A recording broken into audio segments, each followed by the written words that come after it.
और जब नींद आवे तो ऐसे, पर भोजन का सुधार कर ले। तमोगुणी भोजन पाने से फिर भजन में नींद आएगी।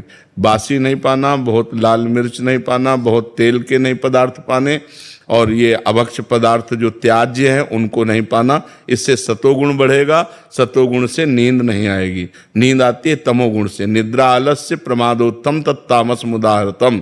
तमोगुण से ही नींद, आलस्य और प्रमाद की उत्पत्ति होती है, वही हमें परेशान करता है। तो सतोगुणी भोजन पावें और थोड़ा भोजन पावें। अब दबा के यहाँ तक भोजन पाया तो फिर तमोगुण तो हो ही जाएगा। अगर हमारा 8 रोटी से काम चलता है तो हम 5 रोटी में लावें धीरे धीरे। वैसे 24 घंटे में शोध किया गया तो 400 ग्राम अन्न से भरपूर स्वस्थ जीवन चल सकता है। पर अपने देखो किलो 2 किलो तो एक बार में हो जाता है, सब्जी दाल सब मिला के खान पान। अब पानी चाहिए, जैसे हम 1 किलो अन्न पाए तो हमें 2 किलो पानी चाहिए, उसमें डबल पानी तो हमें चाहिए ना। और फिर वायु के लिए जगह चाहिए।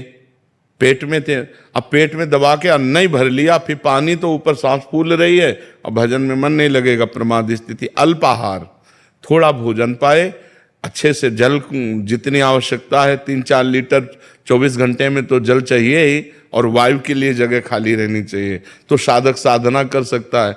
नहीं तो अब होड़ लगाकर भोजन पाने वाले हैं कि हम तो फिर भजन नहीं होगा। जिसका भोजन नीरस उसका भजन सरस, और जिसका भोजन सरस उसका भजन नीरस। पक्की बात समझ लो। भोजन में बेस्वाद पाना चाहिए, दाल रोटी सब्जी उसमें कोई स्वाद, लेकिन स्वाद नाम में लेना चाहिए, राधा राधा राधा, तब स्वाद आएगा।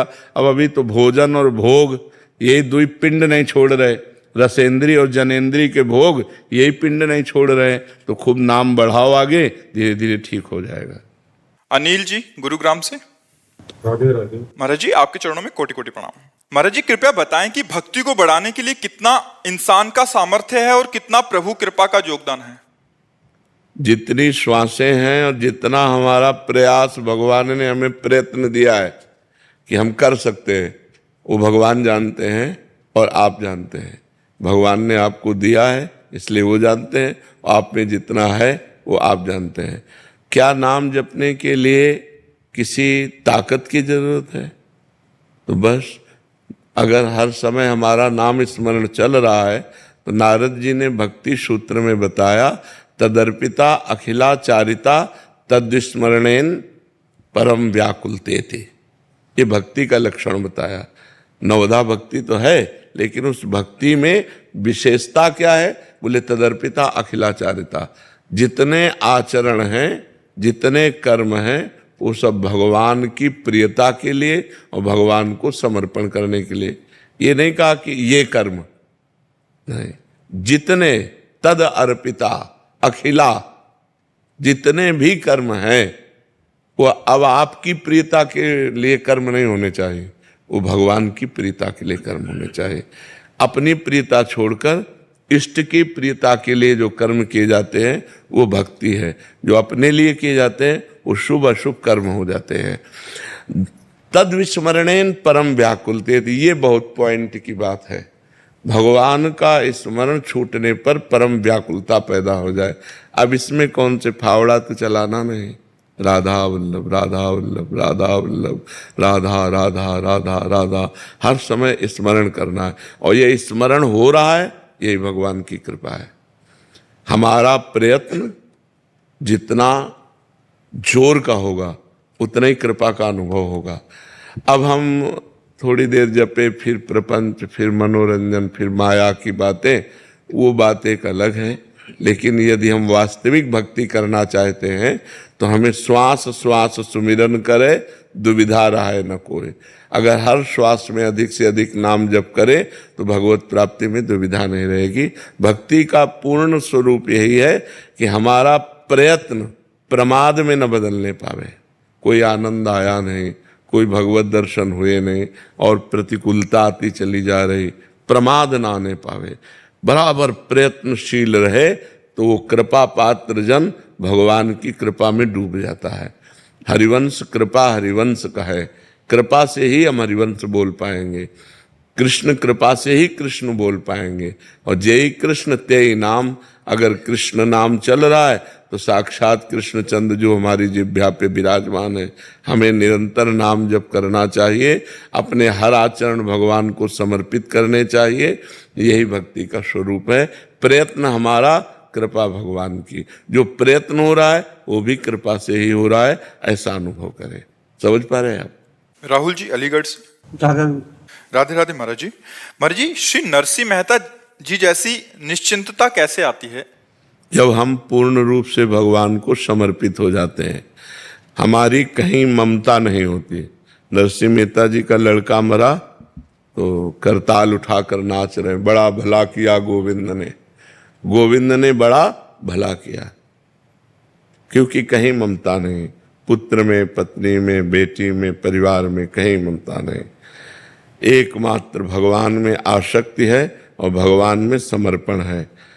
दूसरों के प्रति भगवत भाव और निरंतर भगवान का चिंतन, भगवान का आश्रय, कहीं कोई ममता आसक्ति नहीं तो आ जाएगा। पर ये बहुत कठिन बात है। अपने शरीर में ममता, शरीर संबंधियों में ममता, भोगों में आसक्ति, नाना प्रकार का प्रपंच भरा हुआ है। अभी भगवान का आश्रय कहाँ है? धन का आश्रय, बल का आश्रय, नाना प्रकार की व्यक्ति वृत्ति, जो व्यक्ति हैं या अंदर की वृत्ति, इनका आश्रय, भगवान का आश्रय कहाँ है? जब संपूर्णतया न किसी व्यक्ति का न किसी वृत्ति का, एकमात्र भगवद आश्रय, तब भगवान की कृपा का अनुभव होता है। अब उनके आगे भात भरने का पर्चा आया, ठाकुर जी के सामने रख दिया, आपका जैसा मन हो, भर दिया ठाकुर जी ने भात। उनके बेटे का ब्याह था, उनका हमसे नहीं होने वाला, आप जानो, हमें आपका भजन नहीं छोड़ना है, आप जानो। तो भगवान ब्याह में थे, नरसिंह मेहता के बेटे के ब्याह में भगवान स्वयं थे। हाँ, तो इसी को तो भजन के द्वारा भगवान में समर्पित करना है। खूब भजन करो, ये समर्पित हो जाएगा। जितना भजन करोगे उतना ही दिमाग समर्पित होगा भगवान में। और भजन, हमने तो मांस छोड़ दिया है, पर हमारे माता पिता बोलते हैं कि बलि देनी पड़ेगी तो देवताओं पे, और जब मकान बनाते तो भी देते नहीं नहीं, सब मूर्खता है बच्चा, ये सब मूर्खता है। नहीं दोगे तो अमंगल हो जाएगा आपका। हम जो तुम्हें बात कह रहे हैं, किसी भी पशु की बलि देने से अगर कहीं मंगल होता हो, हिंसा करने से, ये मूर्खता है, ये मूर्खता है। नाम जप करो, भगवान नाम कीर्तन करो और पशु पक्षियों की भी सेवा करो, तुम्हारा परम मंगल हो जाएगा। हमारा ज्ञान आप पूरी तरह। हाँ, बस आप हिम्मत रखते रहना, आप मत करना, आप बस अपने को बचा लो। देखो, पिता हिरण्यकश्यप था, लेकिन प्रहलाद जी का विरोध किया, भक्ति का विरोध किया, तो प्रहलाद जी ने दैत्यराज करके संबोधन किया, पिताश्री नहीं। तजु पिता प्रहलाद विभीषण बंधु भरत महातारी। ये बहुत पूर्व जन्म के किसी अशुभ संस्कार का फल मिलता है कि ऐसे माता पिता मिलते हैं जो आसुरी प्रवृत्ति के होते हैं। वहीं घर में रहो, लेकिन आपको असत कार्य नहीं करने, इतने कमजोर नहीं बनना, बिल्कुल नहीं बनना कि हाँ, बिल्कुल नाम जप करो, भगवान तुम्हें सामर्थ्य देंगे। नाम जप करो। कुमार सत्यम जी। राधे राधे। राधे राधे महाराज जी। महाराज जी, मैं भजन गायक हूँ महाराज जी। महाराज जी, मैं समाधान चाहता हूँ कि अगर विवाह की इच्छा ना हो तो विवाह करना चाहिए घर वालों के? नहीं करना चाहिए, नहीं करना चाहिए। यदि हमारी इच्छा नहीं है, तुम किसी दूसरे को अपने बंधन में बांध करके पीड़ा देना ठीक नहीं है। क्योंकि दूसरा तो आपको पति भाव से स्वीकार करेगा, तो वो अपनी इच्छा कुछ रखता है। अगर आप उसकी इच्छा पूर्ति नहीं करेंगे तो उसका तो जीवन बाधित हो गया ना। तो आपको है कि हमें आजीवन ब्रह्मचर्य रहना है, तो आप अपनी रुचि माता पिता से व्यक्त कर सकते हैं। किसी के जीवन में खुलवाड़ नहीं करना चाहिए कि हमें कोई दबाव करके किसी लड़की से ब्याह करा दे और हमारी रुचि है नहीं, हम उसको प्यार दे ना पाएं तो उसका जीवन व्यर्थ चला जाए। तो ऐसा नहीं करना चाहिए। अपने माता पिता की प्रियता के लिए किसी की प्रियता को नष्ट ना करे, किसी के जीवन को बर्बाद न करे, खुला अपना जीवन रखना चाहिए। सुनील कुमार गुप्ता जी। राधे राधे। हरे कृष्णा महाराज जी। महाराज जी, अपने गुरु के प्रति श्रद्धा को कैसे बढ़ा सकते हैं अपन? जितना भजन करोगे उतना हृदय पवित्र होगा, उतने गुरुदेव से प्रेम होगा। भजन से प्रेम होता है।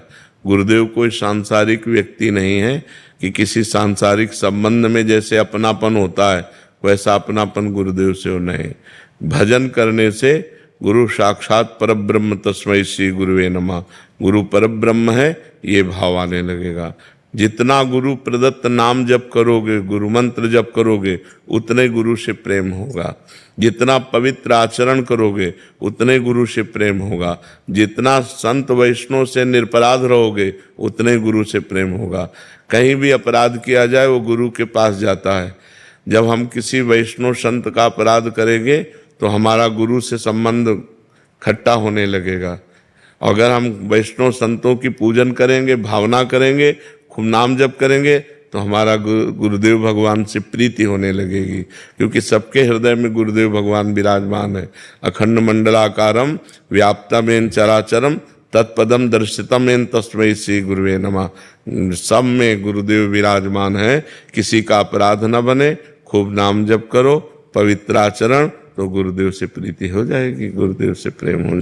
गुरुदेव से प्रीति हुई तो भगवान से प्रीति हो गई। गुरु और भगवान दो थोड़ी है। गुरु गोविंद न भेद कराए। जी ऋषभ त्यागी जी। राधे राधे। राधे राधे महाराज जी। महाराज जी, क्या नाम जप ही पूरी पूजा है? संपूर्ण आराधना नाम जप ही है। निरंतर नाम जप हो। कलयुग केवल नाम आधारा, सुमिर सुमिर नर उतरे पारा। और कोई पूजा बने न बने, कल के सत्संग में था first last and latest discovery. भाई जी हनुमान प्रसाद पोद्दार जी कह रहे first last and latest discovery. मेरी पहली, अंतिम और वर्तमान की खोज है कि एकमात्र केवल नाम का आश्रय ले ले, उसे निश्चित भगवत प्राप्ति हो जाएगी, निश्चित भगवत प्राप्ति हो जाएगी। और गोस्वामी तुलसीदास जी भी कह रहे हैं, भरोसो जाहि दूसरो सो करो। किसी का मन आवे किसी साधन पे भरोसो करो।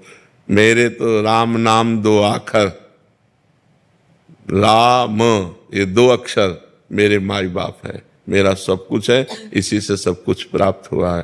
तो भगवान नाम जप ही संपूर्ण पूजा है। यदि नाम जप हो रहा है और कोई पूजा नहीं हो रही तो संपूर्ण पूजा हो रहा है। अगर और पूजा हो रही, नाम जप नहीं हो रहा तो अधूरा है। नाम जप है अंक और सब सेवा साधन शून्य है।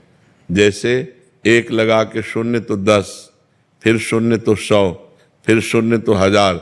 ऐसे नाम जप करते हुए सेवा साधन जो भी करो, व्यापार नौकरी, सब 10 गुना फल देने वाला होगा। अगर नाम जप अंक है, अंक हटा दो तो 0 0 0 0। समझ पा रहे हो? इसलिए संपूर्ण सेवा पूजा भजन नाम है। अगर नाम जप हो रहा, इससे बड़ी कोई पूजा नहीं, इससे बड़ा कोई यज्ञ नहीं, इससे बड़ा कोई तीर्थ स्थान नहीं, इससे बड़ा कोई दान नहीं। सब कुछ यही है नाम जप। नाम के समान नाम ही है, इसकी समानता में दूसरा कोई नहीं है। राहुल जी दिल्ली से। राधे राधे महाराज जी। राधे राधे महाराज जी। महाराज जी, आप लिख रहे हैं कि ये सबका सामान्य प्रश्न भी है कि दुख की पीड़ा से बाहर नहीं आया जाता। महाराज, इसका क्या कारण होता है कि जैसे वो बहुत समय लग जाता है वापिस आने में? महाराज जी, विवेक की कमी और मन का मलिन होना। अगर विवेक प्रवीण हो तो 1 सेकंड में काट दे, तो प्रवीण विवेक हुआ नहीं, बुद्धि में विवेक हुआ नहीं, केवल बुद्धि है। और मन जो है वो मलिन है, तो किसी भी नेगेटिव भाव को, विपत्ति को, तिरस्कार को, अपमान को पकड़ करके अगर बहुत मलिन है तो महीनों परेशान रहता है, दिनों परेशान रहता है। साधक 5 मिनट में काट दिया, और प्रवीण तो 1 मिनट में काट दिया, और प्रवीण तो स्वीकार ही नहीं किया, मस्त एकदम। तो ये विवेक सत्संग से होता है। बिन सत्संग विवेक न होई, राम कृपा बिन सुलभ न। बिना भगवान की कृपा के सत्संग नहीं मिलता, और बिना सत्संग के विवेक नहीं होता।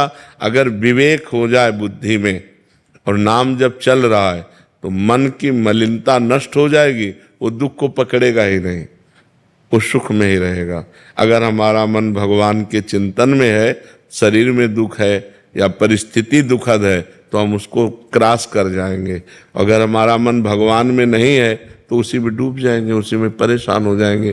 तो लोग भगवान का आश्रय तो लिए नहीं, भजन करते नहीं, तो सुख आया तो फूल गए, बोले नहीं उनके लड़का हुआ है, ठीक है, हुआ, हर्षित हुए, पधार गया, अब हाहाकार मचा, रोना शुरू। ये तो नियम है संसार का, सुख और दुख। तो जब सुख आवे तो ज्यादा फूले नहीं, तो दुख आवे तो फिर उसमें डूबेगा नहीं।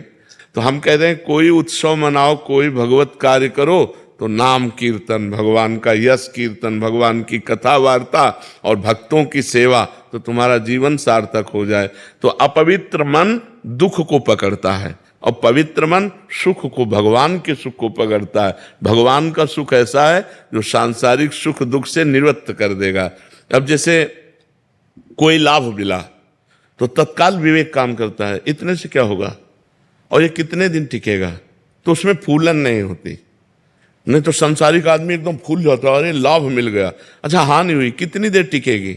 जब सुख नहीं टिका तो ये कितनी देर टिकेगी। हम डटकर इससे लड़ते हैं और इस विपत्ति से, इस दुख से, इस हानि से हम परास्त नहीं होंगे, क्योंकि विवेक काम कर रहा है और विवेक सत्संग और नाम जप से होता है। तो नाम जप और सत्संग करो जिससे तुम्हारा मन पवित्र रहे, दुख का स्पर्श ना करे। दुख जो है वो माना हुआ है, दुख है नहीं, दुख माना जाता है, दुख की मान्यता है, नहीं तो दुख है नहीं।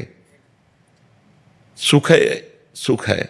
जैसे पानी गिरा तो किसान को सुख हो गया और कुम्हार को दुख हो गया, उसके सारे बर्तन भीग गए, जो कच्ची मटकी थी सब फैल गई उसको। तो सुख और दुख अपनी मान्यता के अनुसार है। एक की मान्यता खेती लहला रही तो सुखी हो गया, एक के बर्तन सब मिट्टी के थे वो सब फूट गए पानी गिरने से, वो दुखी हो गया। तो दुख और सुख, एक ही वर्षा एक को दुख दे दी एक को सुख दे दी, तो मान्यता हुई ना। अपनी मान्यता बिगड़ गई, अपनी मान्यता बन गई तो सुख और दुख का ये कोई शाश्वत सुख नहीं है। शाश्वत भगवान का सुख है। यदि हम नाम जप करें, सत्संग सुने और भगवान के भरोसे हो जाएं तो हम सुख दुख से निपट सकते हैं। नहीं तो पीस डालता है आदमी, इतना दुखी हो जाता है कर लेता है। देखो ना, हार जाने पर, फेल हो जाने पर, या किसी भारी समस्या में या ब्लैकमेल हो जाने पर आदमी जब दिमाग काम नहीं करता तो फिर उस कर लेता है। तो हमें लगता है कि हमें सत्संग के द्वारा अपने विवेक को बढ़ाना चाहिए जिससे हम ऐसी परिस्थितियों से निकल पाएं। अगर हम ना निकल पा रहे हैं तो हमको विज्ञ जनों के पास जाना चाहिए, संतों के पास जाना चाहिए, वहाँ अपनी समस्या रखनी चाहिए, उससे निकलने का उपाय पूछना चाहिए। डूबना नहीं चाहिए, उसको पकड़ के नहीं बैठ जाना चाहिए कि अब क्या होगा, अब तो सब बेकार हो गया। नहीं, ऐसा नहीं, कोई ना कोई रास्ता भगवान निकालेंगे जिससे फिर हमारे जीवन में प्रकाश आएगा, फिर हम आनंद को प्राप्त होंगे। दीपक जी फरीदाबाद से। राधे राधे महाराज जी। राधे राधे महाराज जी। महाराज जी, दास का जन्म उसी स्थान गांव में हुआ जहां सूरदास जी महाराज जी का जन्म हुआ था। महाराज जी, नाम जप के अलावा और मैं क्या करूं उनकी जैसी भक्ति मेरे अंदर आ जाए। भगवान को सूरदास जी के लिखे हुए पद सुनाओ, बहुत प्रिय लगते हैं। रसिकों के पद जो है ना बहुत प्रिय लगते हैं। ठाकुर जी की छवि सामने हो या श्री विग्रह हो और सूरदास जी के लिखे हुए पद उनको सुनो, बहुत राजी हो जाएंगे। नाम जप करो और पद सुनाओ ठाकुर जी को, बहुत जल्दी प्रसन्न हो जाएंगे। रोज पद सुनाने जाते थे श्री सूरदास जी श्रीनाथ जी को। श्री श्रीनाथ जी का जब श्रृंगार होता रोज, तो सबको ये आश्चर्य होता कि जैसी पत्रावली, जैसा श्रृंगार, जैसी पोशाक, जैसे आभूषण, वैसे ही वर्णन। तो कई बार लोगों ने पूछा कि वास्तविक आप अंधे हो कि आपके नेत्रों में ज्योति है? तो उन्होंने कहा नहीं, बिल्कुल नहीं, बाहरी नेत्र कुछ नहीं है। तो वो सिद्ध पुरुष थे। तो एक दिन उनकी परीक्षा के लिए पर्दा किया गया कि ठाकुर जी का श्रृंगार हो रहा है, और कोई श्रृंगार नहीं किया गया, बस एक लंगोटी पे, और बस पर्दा खोल दिया गया। बोले गाओ, ठाकुर जी का श्रृंगार हो गया। तो सूरदास जी ने पद गाया, आज हरि देखे नंगम नंगा। सब लोग आश्चर्यचकित हो गए कि आज कोई पोशाक नहीं पहनाई गई, तो आज नया पद रचा, आज हरि देखे नंगम नंगा। तो ऐसे दिव्य महापुरुष हैं कि उनके पदों को सुनकर भगवान प्रसन्न होते हैं। तो आप उनको पदों को, लाल जी को सुनाया करो और खूब नाम जप किया करो जी। जतिन जी न्यू दिल्ली से। श्री हरिवंश गुरुदेव। श्री हरिवंश।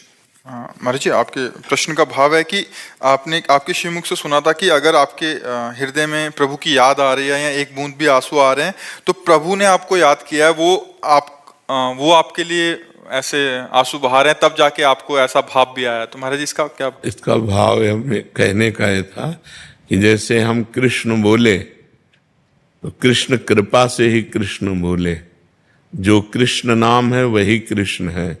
तो हमारी जिह्वा में यदि कृष्ण आया तो श्री कृष्ण हम पर कृपा किए हैं, तब कृष्ण नाम आया है।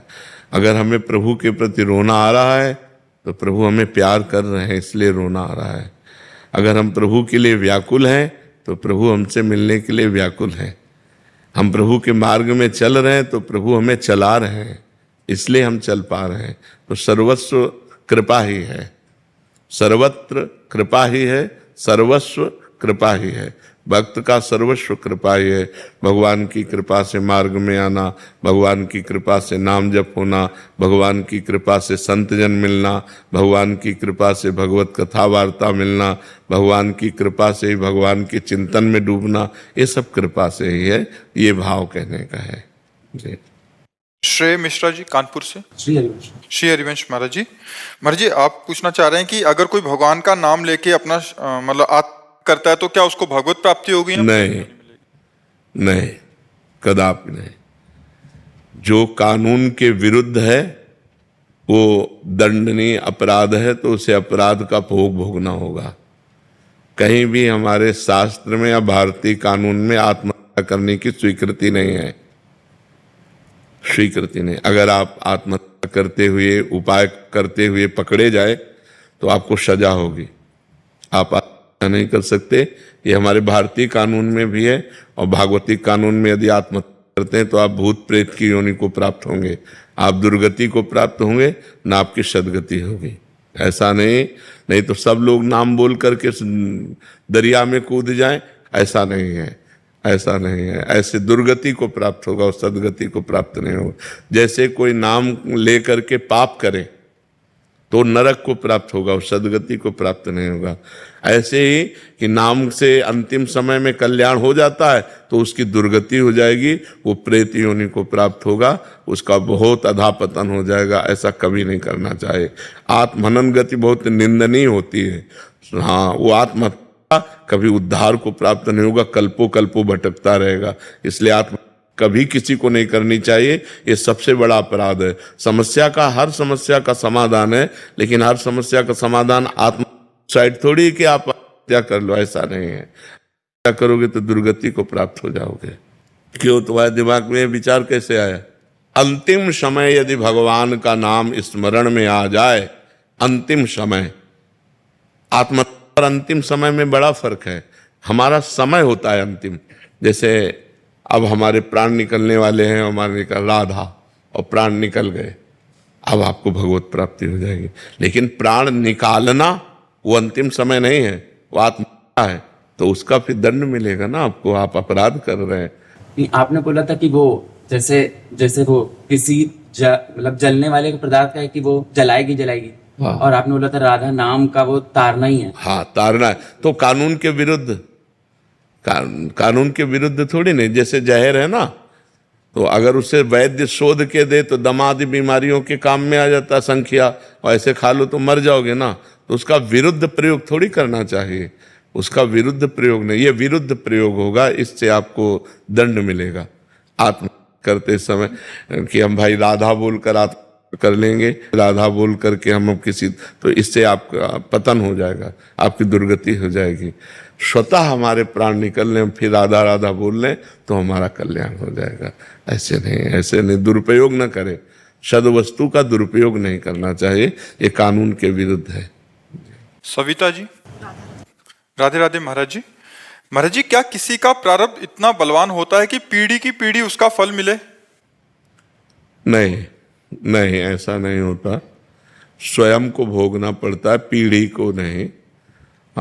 जैसे पिता ने पाप कर्म किया और पूर्व जन्म का दुख पुत्र को भी बधा है, तो ऐसे पिता का पुत्र बनेगा कि उसके आचरण का उसे जीवन भर दुख भोगना पड़ेगा।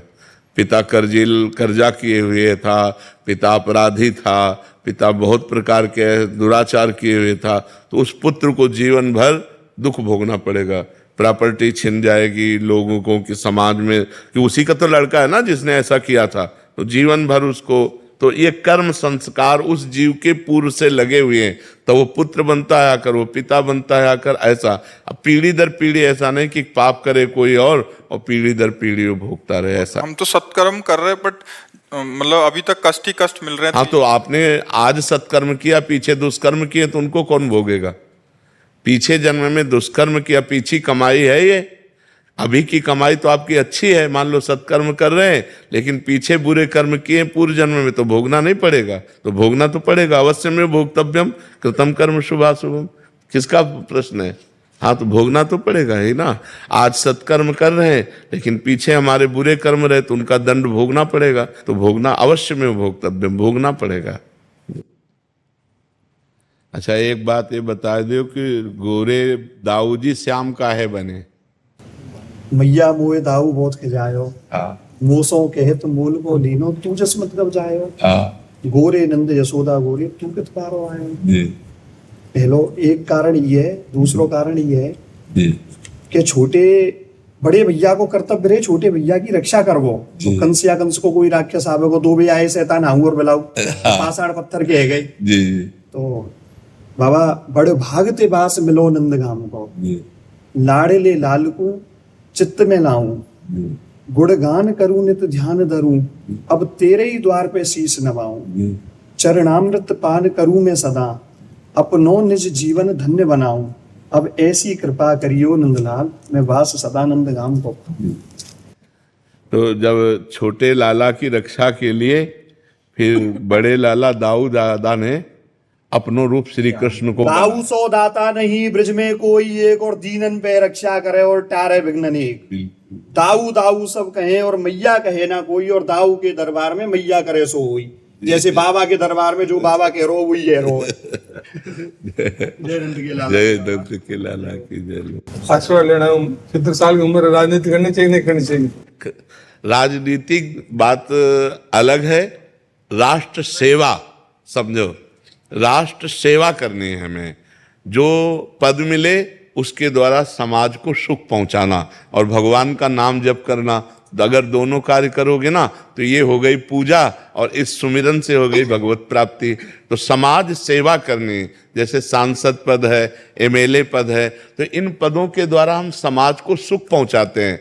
राष्ट्र सेवा हम कर रहे हैं, हम अपने देश की सेवा कर रहे हैं, अपने नगर वासियों की सेवा कर रहे हैं, भगवान का नाम जप कर रहे हैं। और देखो, आप जैसे इतनी आयु है तो आपको अनुभव भी है, तो आप नौजवानों को सत्मार्ग देना, समाज को सुख पहुंचाना, ये जरूरी है। अगर आप जन न करेंगे तो नौजवानों की बुद्धि तो बेविचार व्यसन में फैल रही है, बेविचार व्यसन में फैल रही ना, बॉयफ्रेंड गर्लफ्रेंड, ये दुनिया के लिव इन रिलेशन गंदगी में फैल रही, नशा पी रहे हैं और नशे की जरूरत के लिए हिंसा कर रहे हैं, चोरी कर रहे हैं। तो आप जैसे विवेकी जन समाज को सुधारिए, यही सबसे बड़ी सेवा है, और खूब नाम जप कीजिए। प्रशांत जी। राधे राधे। राधे राधे महाराज जी। महाराज जी, भारत हमेशा धर्म, समृद्धि और विश्व कल्याण हेतु अग्रसर रहा है। महाराज जी, भारत में गरीबी और भूखमरी की समस्या है। भारत में नहीं, पूरे टोटल आप ऐसे बोल सकते हैं, लेकिन आप पर्सनल में देखिए, प्रत्येक व्यक्ति क्या धर्म से चल रहा है? गरीबी है लेकिन 100 रुपया की शराब पी के आ रहा है।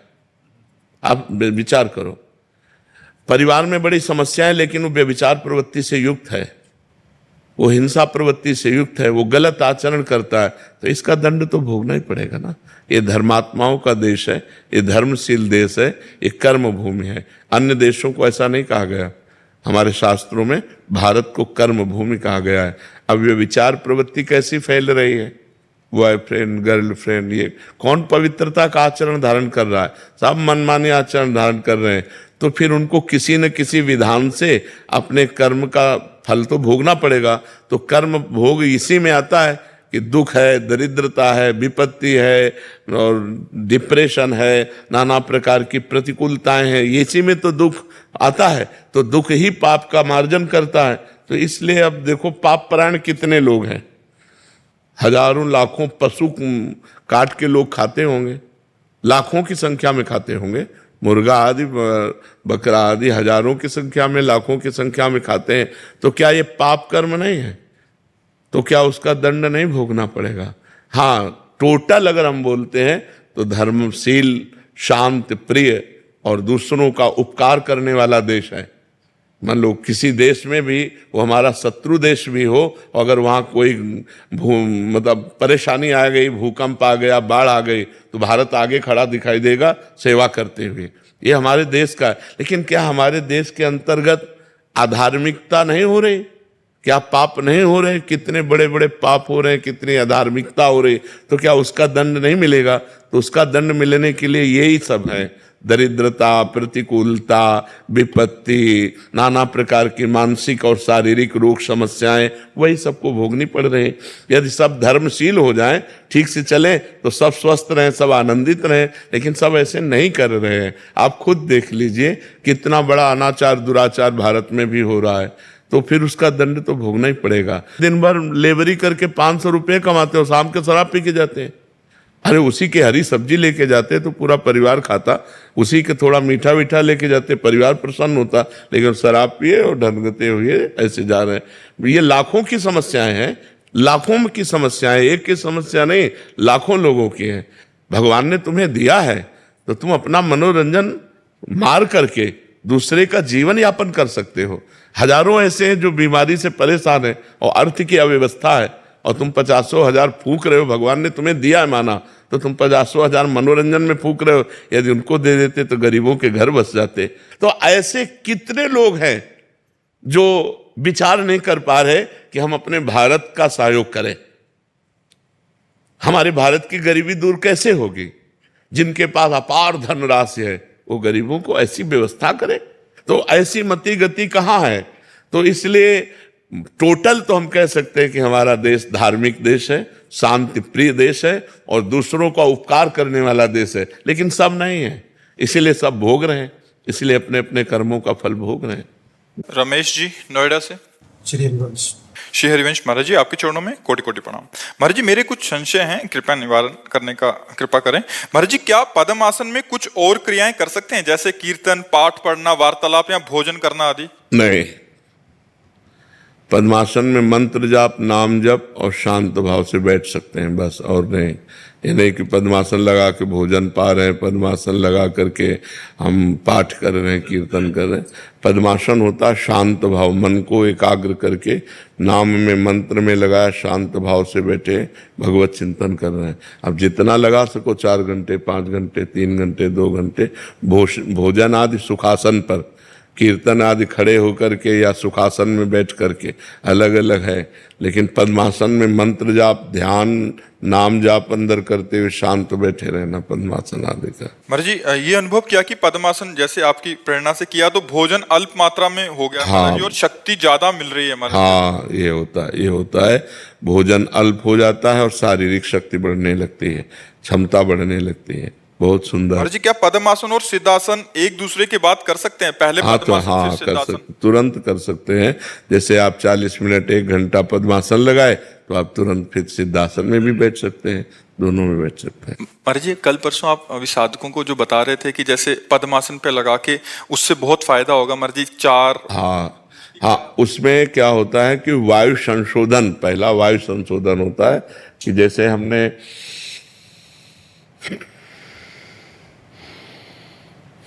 ये 2 बार हुआ, ऐसा 10 बार करे आसन में बैठ करके, ये वायु संशोधन हुआ। फिर अगर 4 बार प्राणवायु को नाम लेते हुए घसीटे और 4 चौको 16 बार बीच में रोके और 8 बार निकाले, इसे प्राणायाम की प्रथम पद्धति कहते हैं। इससे बहुत लाभ मिलेगा, शरीर स्वस्थ रहेगा और भजन में मन लगेगा। और महाराज जी, ये मतलब 10 बार एक साथ करना है महाराज जी? हाँ, 10 बार एक बार, पर अभ्यास करने के लिए 1-1, 2-2 से शुरू करें। गृहस्थ आश्रम में भी कर सकते हैं? आराम से कर सकते हैं, बहुत सरल है। मतलब 2 प्राणायाम कर ले, फिर 3 कर ले, फिर 4 कर ले, धीरे धीरे 10 की संख्या में पहुंचे। पर वो स्वास्थ्य लाभ क्या क्या मिलेगा इससे?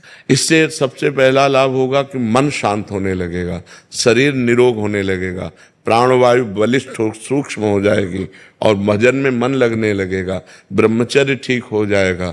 बहुत से लाभ ही लाभ है इसमें। हानि तब है जब इसके व्यतिक्रम कर दे। अब जैसे आपने प्राणायाम किया और 30-40 मिनट निकालना चाहिए, कुछ एक बूंद पानी भी नहीं पीना चाहिए। यदि आपने पानी पी लिया तो बिगाड़ कर दे। उससे पहले पी सकते हैं? हाँ, उससे पहले आप पी सकते हैं। 50 ग्राम 100 ग्राम पानी पी सकते हैं और तुरंत प्राणायाम में बैठने के लिए 50 ग्राम 100 ग्राम पानी पीकर बैठ सकते हैं। प्राणायाम का समय क्या है महाराज जी?